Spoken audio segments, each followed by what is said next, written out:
Murdock's awareness was such that he knew he was sleeping. "Murdock, wake up!" He heard a soft, clear contralto voice beckoning him.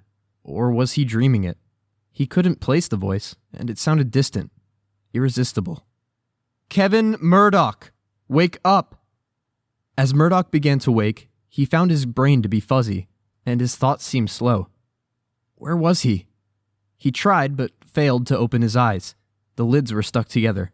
The voice seemed to be everywhere. He felt encased in a thick blanket that blocked all extraneous sounds. It took several attempts before Murdock struggled to his feet and kept his balance. With great difficulty, he managed a small swallow. "Where am I? What's going on?" he croaked, more to himself than anyone in particular. To him, his voice sounded thin and weak. "To your left is a basin to wash your face," the room-filling voice instructed. He stumbled to the basin, and water began running. Murdock dipped the water out in his hands and started to clean his face and eyes. "A towel is located to your right." He reached out his right hand, locating the towel, and started to dry off his face. His vision was slowly clearing. "Who are you?" Murdock asked.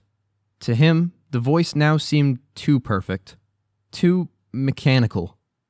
"My official designation is Transport Pod TP-737-1, but I will respond to ship or pod."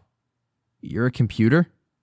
"No, I am the Transport Pod," the voice corrected. "That's a distinction without a difference." "I'm not in the mood to argue with a damn computer," he thought.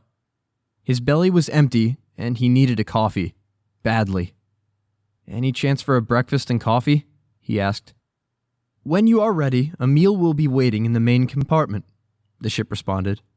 Murdock's vision was clearing, and he could make out a small, unremarkable compartment with what looked like to be a flat surgical table, with glass panels hanging below the pad. As he stepped away from the basin, it disappeared into the wall, as did the towel rack once he replaced the used towel.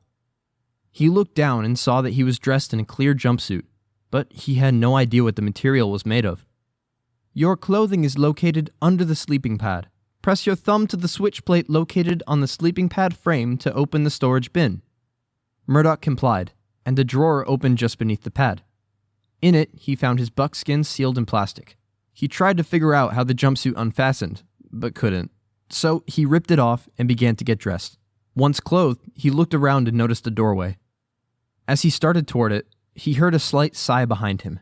When he turned around, he found the surgical table gone, and he stood in an empty compartment. Through the doorway, he could see a small table, and moved slowly toward it. His meal had appeared in the small wall niche that was the food dispenser, while he slowly walked to the table. He sat in a very functional but uncomfortable chair. He placed a bowl of thin oatmeal and a cup of weak tea on the table. The oatmeal looked neither substantial nor appetizing, but Murdock began eating. While he ate, a screen came to life, showing views of the outside while an unseen male spoke. "You are aboard a transport pod that has landed on the surface of a planet, and it will never leave. During your journey, between 150 and 350 years have elapsed on our planet, though only 2 to 3 years have elapsed for you physically. This transport pod may or may not be the first, but it is not the only one. Every 5 years, another pod will land within a 20-mile radius of this one. Each successive pod will increase your population by a factor of 10. This pod's batteries will last 365 24-hour days, 1 year, as each of you is used to, if steps are taken to preserve the energy stored in them and the solar panels are kept clear of debris. You were not sent here to die, but survive if you can. You'll find, in compartments accessible from the outside, weapons, tools, and a limited supply of food. Trying to return to Earth is a waste of time and effort. Your planet no longer exists. It is now our planet. Your planet, now, is the one you're on, if you can tame it. You were sent away because none of you are compatible with our requirements, but some of your progeny might be.